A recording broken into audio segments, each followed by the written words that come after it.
Reflections on the Good News of Jesus Christ for the 29th Sunday of Ordinary Time from the Gospel according to Luke. Jesus told his disciples a parable about the necessity for them to pray always without becoming weary. He said, "There was a judge in a certain town who neither feared God nor respected any human being. And a widow in that town used to come to him and say, 'Render a just decision for me against my adversary.' Well, for a long time, the judge was unwilling. But eventually he thought, 'Well, it is true that I neither fear God nor respect any human being. Because this widow keeps bothering me, I shall deliver a just decision for her, lest she finally come and strike me.' The Lord said, 'Pay attention to what the dishonest judge says. Will not God then secure the rights of his chosen ones who call out to him day and night? Will he be slow to answer them? I tell you, he will see to it that justice is done for them speedily. But when the Son of Man comes, will he find faith on earth?'" The good news of the Lord.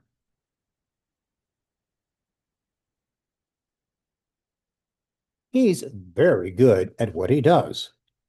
He has a winning way with clients and knows how to work the system to get orders filled on time and according to specs. In an extremely competitive environment, he's respected and listened to by coworkers and clients alike. And he knows it. He's not cocky. He's not derisive of coworkers, but he's smart and confident. You might say he fears neither God nor man. One day, a friend calls. The friend is part of a group trying to set up a memory walk for the Alzheimer's Association.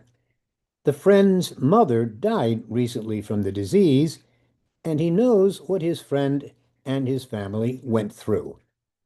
There's a reason why Alzheimer's is called the long goodbye. For years, they watched helplessly as she slowly disappeared in the fog of dementia. Yes, the friend sympathized, but this was not a good time. In these uncertain economic times, his business demands his full attention. But what his friend is asking is important. His own family has experienced the pain and anguish of Alzheimer's, and so he signs on and offers all the help he can. He will make it work. In today's gospel, Jesus holds up the persistent widow as a model of faith and trust in God. But often we find ourselves in the role of the judge, trying to meet the demands of family and career when a persistent widow barges into our lives asking for help, seeking to correct a wrong, needing to be lifted up and supported. If we stop, listen, and respond to the extent we can be the answer to another's prayer, and our help, in and of itself, becomes a prayer of gratitude to God for giving us the resources to bring hope and help to another.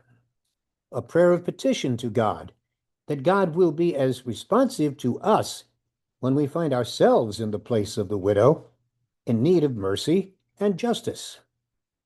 Today, welcome the persistent widow of the gospel who comes to you for the help you can give. And may that help be your prayer of thanks to the God of all that is good. Perhaps another story will help. Her days start before dawn and go well into the evening. She runs back and forth from her cramped office to the courthouse. Keeping up with the meetings and messages is a great challenge. She is an immigration lawyer. Her clients are asylum seekers, unaccompanied minors, and victims of violence. They have fled the trauma persecution, and violence of their home countries to seek a new life in America, an America that frankly does not welcome them. She spends much of her time looking for clients who have suddenly disappeared in the cruel darkness of the system.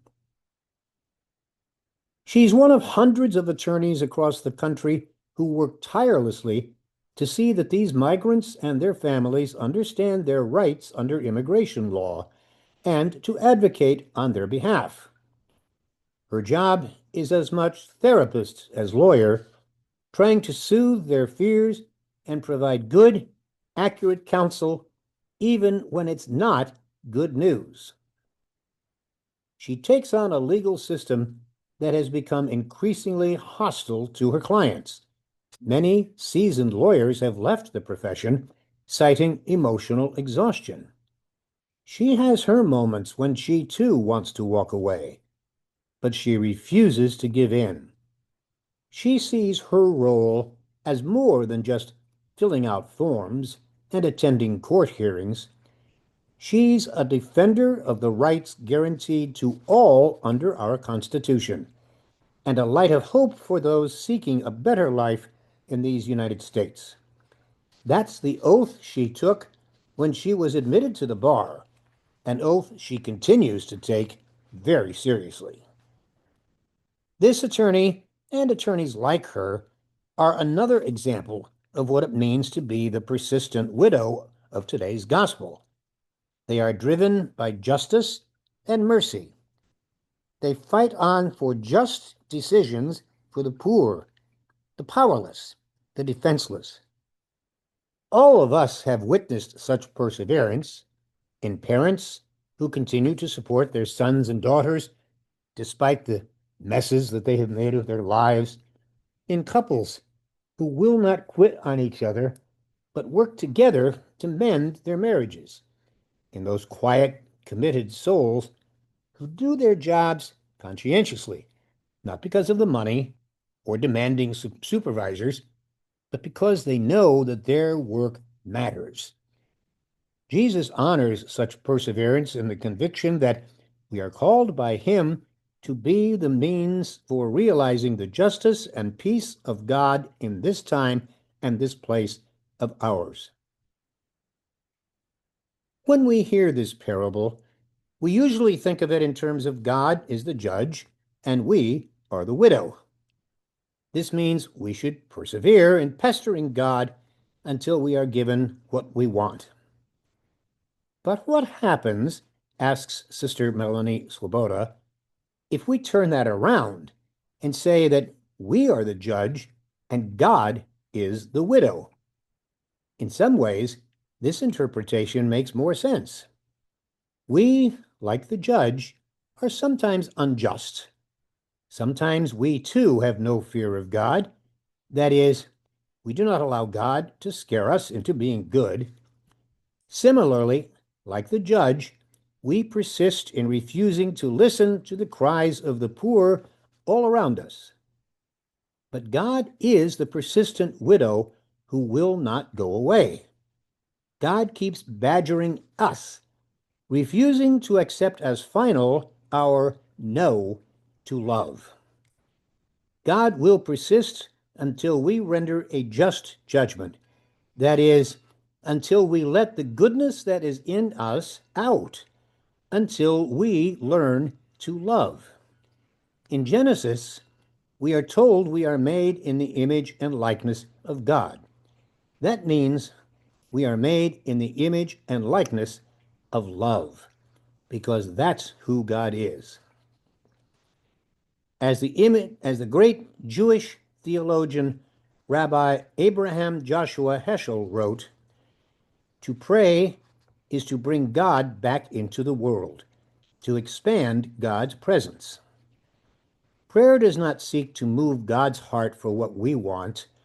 Prayer is the opening up of our own heart and spirit to what God wants for us.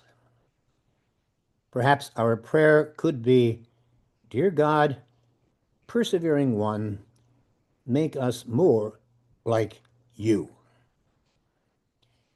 Thanks very much for listening.